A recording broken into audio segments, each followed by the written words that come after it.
অপর মানুষে ঠকালে যতটা কষ্ট পাওয়া যায় তার চেয়ে 1000 গুণ বেশি কষ্ট পাওয়া যায় আপন মানুষ ঠকালে। কাউকে ঠকিয়ে নিজে কখনো বিজয়ী হওয়া যায় না, বিজয়ী হওয়ার ভান ধরে থাকতে হয়। ঠকানো হতে পারে খুবই সহজ কাজ, কিন্তু তাতে প্রকৃত শান্তি পাওয়া যায় না। সৎভাবে কিছু অর্জন করা খুবই কঠিন হতে পারে, কিন্তু সেটা সৎ। কাউকে ঠকিয়ে কিছু অর্জন করা সহজ হতে পারে, কিন্তু তা ক্ষণস্থায়ী, দীর্ঘস্থায়ী নয়।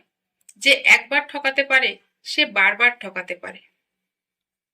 নিজেকে সুখী রাখার সব থেকে সহজতম পন্থা হলো নিজেকে ব্যস্ত রাখা।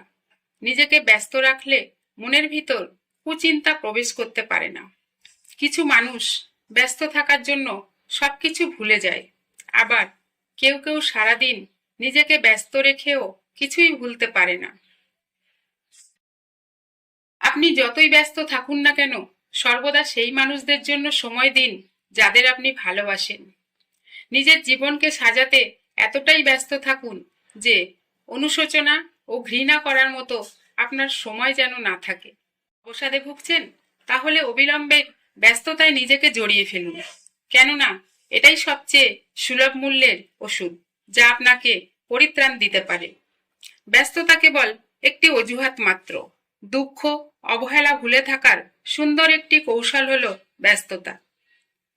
মনে মনে প্রতিজ্ঞা করুন যে কখনোই আর কোনো কিছুর জন্য আক্ষেপ করবেন না এবং কখনো পিছনে ফিরে তাকাবেন না।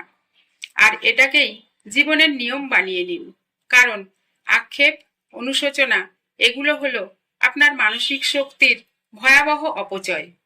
এটি শুধু আপনাকে সামনে চলতে বাধা তৈরি করতে পারে, আর কিছু না।